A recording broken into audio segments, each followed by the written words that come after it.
একটানা কতদিন গোসল না করে থাকা যাবে? গোসল করা ছাড়া কতদিন থাকতে পারবেন? যিনি প্রশ্ন করছেন হয়তো শীতকালে গোসল করতে তার অসুবিধা হয়। আল্লাহ তাআলা এই ভাইটার কষ্ট দূর করে দেখ, আমরা তার জন্য দোয়া করি। কতদিন টানা গোসল না করে থাকা যাবে এরকম কোনো বাইন্ডিংস বা এরকম কোনো সময়সীমা আসলে ইসলাম দেয় নাই। কেউ যদি গোসল করা ছাড়া 15 দিন, 20 দিন, 1 মাসও থাকতে পারেন আর তার গায়ের দুর্গন্ধে আশপাশে মানুষের কষ্ট না হয়, তাহলে শরীয়ত তাকে কিচ্ছু বলে না, এটা তার ব্যাপার।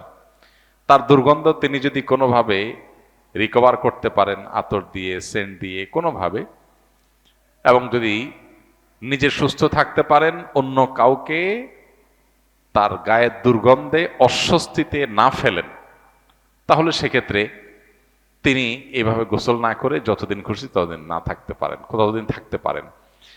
বিশেষ করে যতদিন ফরজ গোসল না হবে। ফরজ গোসল যদি হয়ে যায় তখন তো তাকে গোসল করতেই হবে। তবে এটা হলো জায়েজের কথা, যে এটা সুযোগ আছে, কিন্তু এটা মুসলমানের জন্য আল্লাহ সুবহানাহু ওয়া তাআলার পক্ষ থেকে অ্যাডভাইস করা প্রেসক্রিপশন নয়। অ্যাডভাইস করা প্রেসক্রিপশন হলো প্রতি সপ্তাহে কমপক্ষে জুমার দিনে মুসলমান গোসল করবে। নবী করিম সাল্লাল্লাহু আলাইহি ওয়াসাল্লামের সুন্নাহ শুক্রবারে সুন্দর করে ভালোভাবে উত্তম রূপে পরিষ্কার করে ফ্রেশ হওয়া, গোসল করা। কেন? কারণ জুমার নামাজে যখন আমরা আসব, ইসলামের সামাজিক সৌন্দর্যের একটা দিক এটা, তখন আমরা পরিষ্কার ফ্রেশনেস নিয়ে আসব, আমার পার্শ্ববর্তী মুসল্লি ভাইয়ের যেন কষ্ট না হয়। অনেকে আছেন এত কাছে গিয়ে কথা বলেন, মুখের দুর্গন্ধে আরেকজনের কষ্ট হয়, তার এই সেন্স নাই, ভালো মুসলমান না। ভালো মুসলমান তার সেন্স থাকবে, তার শরীরের কোনো দুর্গন্ধ দিয়ে আরেকজনের কষ্ট হতে পারবে না।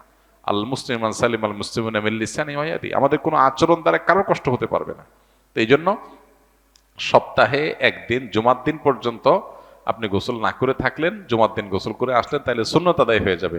কিন্তু শর্ত হলো নিজে সুস্থ থাকতে পারবেন কিনা, আর দ্বিতীয়ত হলো অন্য কোনো কারোর কষ্টের যেন কারণ না হয়। অনেকে আছে তাদের গায়ে দুর্গন্ধ বেশি হয় না, অনেকে আছে যে একদিন গোসল না করলেই দুর্গন্ধে অবস্থা খারাপ হয়। অতএব এটা ব্যক্তি ভেদে পার্থক্য হবে।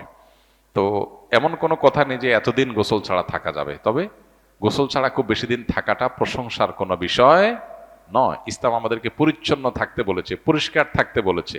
আপনি যদি দীর্ঘদিন গোসল ছাড়া থাকেন তাহলে অপরিষ্কার হবেন, এটা তো কোনো সন্দেহ নেই। এই জন্য দুর্গন্ধ না হলে, নিজে অসুস্থ না হলে আপনি অনেকদিন গোসল না করে থাকতে পারবেন, ঠিক, কিন্তু এটা উত্তম না।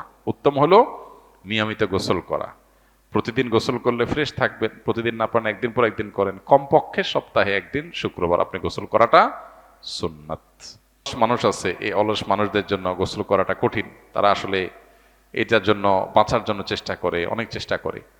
তো মুসলমান অলস হবে না, মুসলমান অলস হবে না, সে অলসতাকে জয় করবে। একটু ঠান্ডা পানির ভয় যদি আপনি এতটা কাবু হয়ে যান, তাহলে ইসলামের শত্রুদের ভয় আপনি কি করবেন?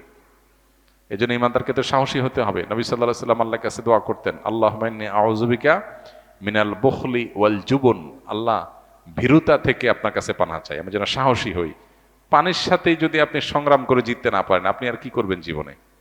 এতটুকু সাহস যদি না থাকে, মুসলমান এত ভীরু হলে তো চলবে না, আর একটু সাহসী হতে হবে।